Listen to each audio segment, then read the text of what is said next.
নরেন্দ্র মোদীর প্রশংসার পর এবার নাম না করে কার্যত মমতা বন্দ্যোপাধ্যায়ের সরকারের সমালোচনায় সরব হলেন ব্যারাকপুরের তৃণমূল সাংসদ দীনেশ ত্রিবেদী।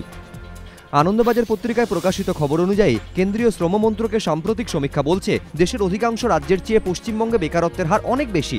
প্রতি 1000 জনের মধ্যে 52 জন সারা বছরে আয়ের কোনো উপায় জোটাতে পারছেন না।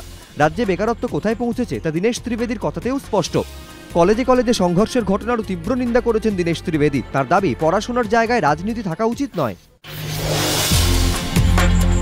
আগামীকাল কলকাতায় ফিরলেও 27 তারিখের আগে সিবিআই এর কাছে যাচ্ছেন না মুকুল রায়। 22 তারিখ কলকাতায় ফিরবেন বলে জানিয়েছেন তিনি। 25 তারিখ পর্যন্ত রাজ্যের দলীয় কর্মসূচিতে যোগ দেবেন।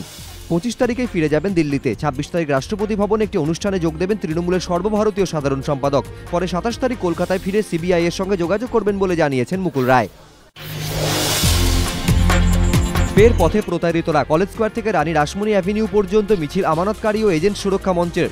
মিছিল শুরুর আগে সেবির দফতরে গিয়ে এদিন আরও 8টি বেআইনি আর্থিক প্রতিষ্ঠান সম্পর্কে নথি জমা দেন তারা। এই মঞ্চের তরফে আগেই 34টি বেআইনি আর্থিক প্রতিষ্ঠান সম্পর্কে সেবির দফতরে নথি জমা দেওয়া হয়েছিল। মিছিলে ছিলেন সুজন চক্রবর্তী, দেবাশিস সরকার ছাড়াও আরও অনেকে। সারদাকাণ্ডে সিবিআই তদন্ত নিয়ে সুপ্রিম কোর্টে রাজ্য সরকারের আবেদনের শুনানি কাল হচ্ছে না। বিচারপতি নাগাপ্পান আদালতে থাকলে আগামী মঙ্গলবার শুনানির সম্ভাবনা। মুখ্যমন্ত্রী, আইনমন্ত্রী সহ 6 জনের বিরুদ্ধে যে 2টি আদালত অবমাননার মামলা দায়ের হয়েছে, সেগুলিরও ওই দিন একই বেঞ্চে শুনানি হতে পারে। সারদাকাণ্ডে আদালতের নজরদারিতে সিবিআই তদন্ত চেয়ে গত সোমবার সুপ্রিম কোর্টে আবেদন জানান রাজ্যের আইনজীবী কপিল সিব্বল। তৃণমূলের তরফেও একটি পৃথক আবেদন করা হয়। আগামীকাল এই 2টি আবেদনের শুনানি হতে পারে বলে জানা যায়। এর মধ্যেই আজ মুখ্যমন্ত্রী, আইনমন্ত্রী সহ 6 জনের বিরুদ্ধে আদালত অবমাননার মামলার দ্রুত শুনানির আবেদন জানান মামলাকারীরা।